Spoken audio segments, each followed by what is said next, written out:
안녕하세요. 수학생각의 기술 저자 박종호입니다. 이번 시간에는 수학생각의 기술 3강 생각을 연결한다 편을 소개하겠습니다. 무엇인가 연결시킬 때 강력한 상승 효과가 일어난다. 요즘 창의성에 대해서 항상 하는 얘기가 그런 거 아니겠어요? 이거랑 이거랑 연결해라. 그래서 새로운 걸 만들어라. 그렇죠? 판화 작품 하나 소개해 드릴게요. 제가 좋아하는 네덜란드 태생의 판화가 애셔라는 사람의 작품인데 도마뱀이라는 작품이에요.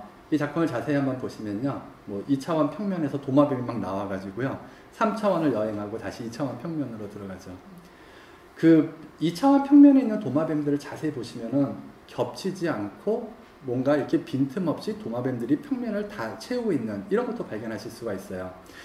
애셔는 그의 작품 안에 수학적인 원리가 많이 들어가 있거든요. 그래서 수학자들이 가장 좋아하는 예술가, 이러한 평을 받는 사람입니다.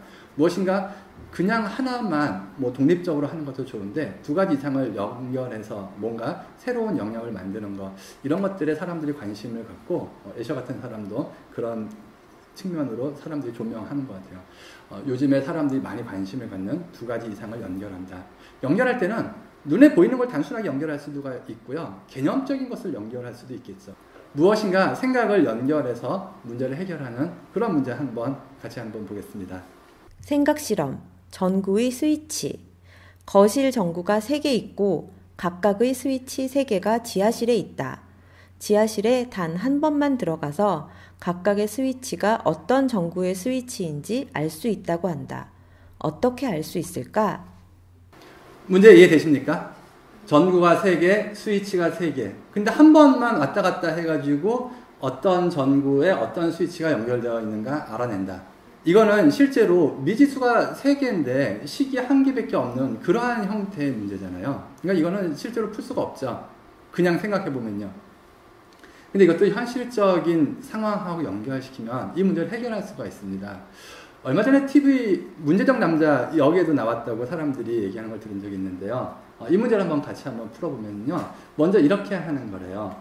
지하실에 가서 스위치에 보시는 것처럼 번호를 매깁니다. 1번, 2번, 3번 이렇게 번호를 매긴 다음에요. 한 2, 3분 정도 1번 스위치를 켭니다. 그리고 끄고 2번 스위치를 켜죠.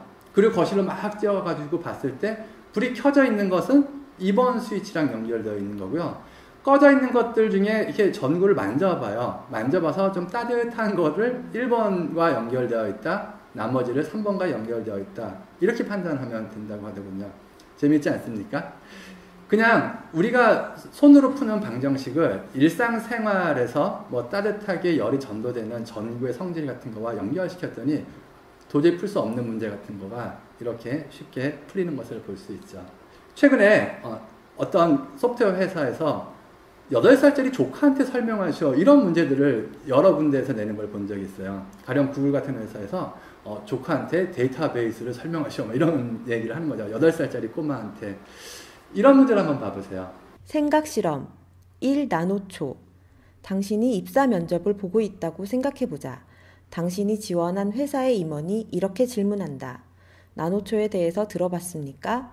당신의 10살 조카에게 나노초에 대해 설명해 보세요. 여러분 나노초 아십니까? 나노초는 실제로 10억 분의 1초를 의미해요. 10억 분의 1초. 슈퍼컴퓨터 같은 데서는 아주 짧은 시간 단위로 일을 처리하기 때문에 이런 나노초 단위로 계산이 이루어지고 뭔가 컴퓨터 프로세스가 돌아간다, 이런 거죠.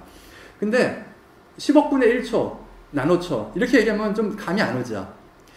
제가 어떤 얘기를 들은 적이 있냐면은 그래스호퍼라는 마크 1이라는 컴퓨터로 프로그램을 했던 세계 최초의 프로그래머, 이러한 칭호를 듣는 분이 계세요. 그분이 하루는 대중연설을 하시면서 1나노초를 설명해 하셔야 됐대요.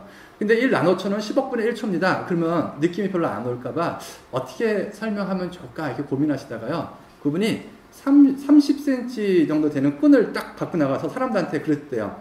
이게 1나노초입니다. 이렇게요.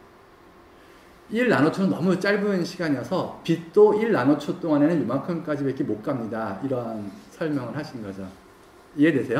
네. 우리가 로또의 확률이 몇이라고 그래요? 뭐 벼락을 몇 번 맞고 뭐 홀인원에 몇 번, 뭐 이렇게 설명하잖아요. 그냥 814만 분의 1이요. 이렇게 설명하면 느낌이 별로 없으니까. 마찬가지로 다른 사람들한테 뭔가 공감 있게 설명하는 방법, 생각을 연결시켜서 현실적으로 무엇인가 설명하는 것, 이런 거겠죠. 실제로 이런 방법은 많이 쓰는 것 같아요. 빛은 엄청 빠릅니다. 빛은 얼마큼 빠르다 그러죠? 1초에 30만 킬로미터 갑니다. 이렇게 얘기하면 잘 모르잖아요. 그러니까 1초에 지구를 7바퀴 반 돌아요. 뭐 이런 표현 쓰죠. 빛은 너무 빨라가지고 빛에서 달나라까지 가는데 1.4초밖에 안 걸려요. 뭐 이렇게 빛으로 달나라까지 가는데 1.4초밖에 안 걸려요. 뭐 이렇게도 말하죠. 때로는 태양이 너무 멀리 있다는 것을 빛으로도 얘기하더라고요. 태양에서 지구까지 빛이 오는데요. 8분 12초 걸린대요. 8분 12초. 태양 진짜 멀리 있는 것 같다는 느낌이 드시죠? 얼마큼 멀리 있는지 숫자로 얘기하는 것보다 이런 게 무엇인가 실생활과 연결해서 눈에 보이는 것과 연결해서 이야기하니까 굉장히 쉽게 다가오는 거죠. 제가 요전에 어떤 분하고 이렇게 딱 가는데 자동차를 굉장히 오래 타셨다고 그러더라고요. 자동차를 굉장히 오래 탔다 그러시면서 하는 말, 딱 보니까 16만 킬로 뛰었네 막 그러시더라고요. 그래가지고 제가 앞에서 16만 킬로요? 지구를 4바퀴 도셨군요. 지구의 둘레가 한 4만 킬로 정도 되거든요. 그러니까 16만 킬로 뛰셨으면 4바퀴 돈 거 맞죠.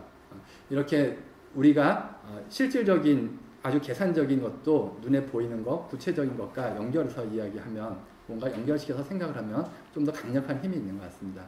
수학 생각의 기술, 생각을 연결하다 편이었습니다. 감사합니다.